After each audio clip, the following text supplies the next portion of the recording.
when we get back and we begin this process of looking at our roster, where we select, there's so many things that go into a decision specific to the quarterback, which is significant, obviously. So it's too early at all. I spent half an hour with Russ yesterday, and I told him, I said, look, I don't think it's going to be a long, drawn-out process, but it hasn't been decided relative to what our plans are. And but as soon as we know something that certainly, he would be the first to know. Following up on Russ, was the tenor of the discussion, there is a scenario where he's back with you next year? Yeah, listen, otherwise it would have been like, hey, goodbye, and yeah. And so I said that, I think, to you guys way back when. We'll look at all the scenarios and try to do what's best for the Broncos. But communication will be important, and that final decision hasn't been made.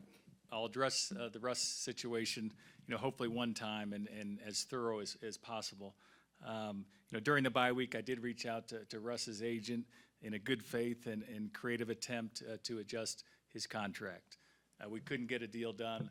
We moved on with our season. It didn't come up again.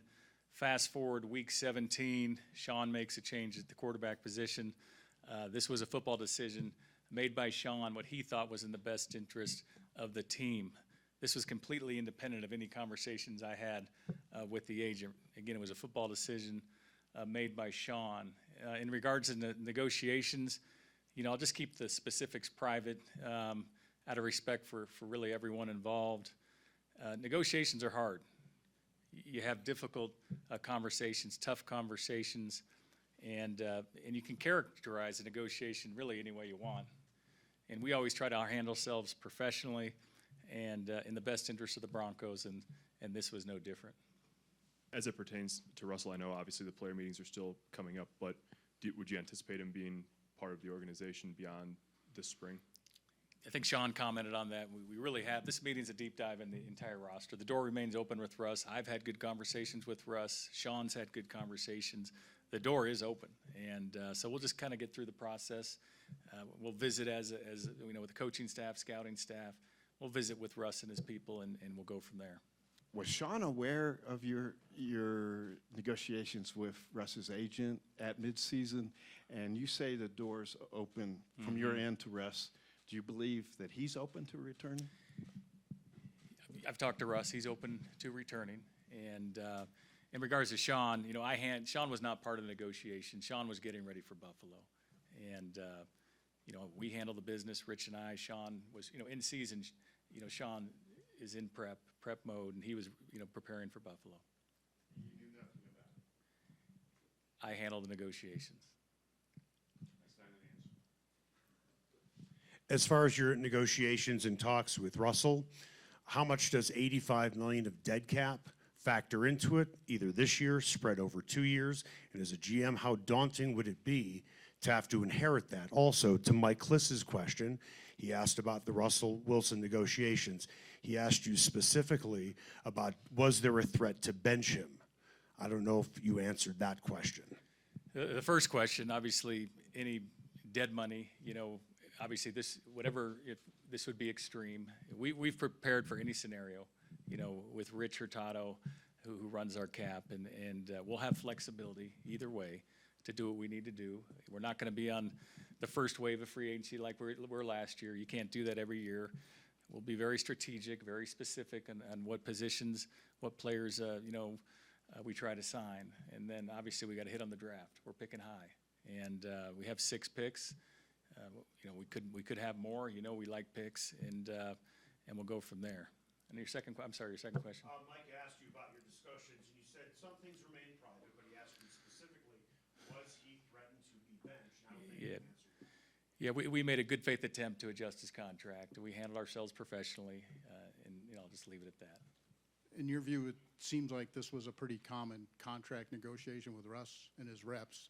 How do you think he got the impression the team would bench him? Because he did say that in the locker room. That's a good question. you know, again, we tried to make an adjustment to the contract. We did so what we feel was professionally in the best interest of the Broncos.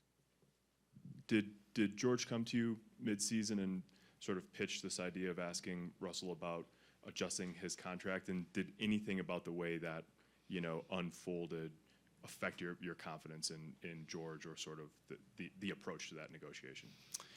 Yeah, I think Sean and George have both addressed this. So, you know, Sean is responsible for the football team we have, or coaching that team, putting the best players on the field. He's passionate about that. He's focused on winning. That's what he's here for. George handles the player negotiations and contracts. During that bye week, he reached out to the agent for Russ. George communicated to me that was he thought a constructive conversation. Didn't lead to any changes to the contract. Russ went on to play for another 7 games, and then Sean made the football decision to make a change at that point for the last 2 games to give the team a spark. In a particular case like Russell's contract, how much do you want to be briefed on that before any decision is made? What is your involvement in a decision like that? Yeah, as CEO, I definitely want to be briefed and know what's going on. That being said, I you know, entrust people to do their jobs, and you know, I don't coach the football team. I don't call the agents and have negotiations on player contracts. Again, I believe the approach to Russell's agent was done in a constructive way, and it didn't lead to an agreement.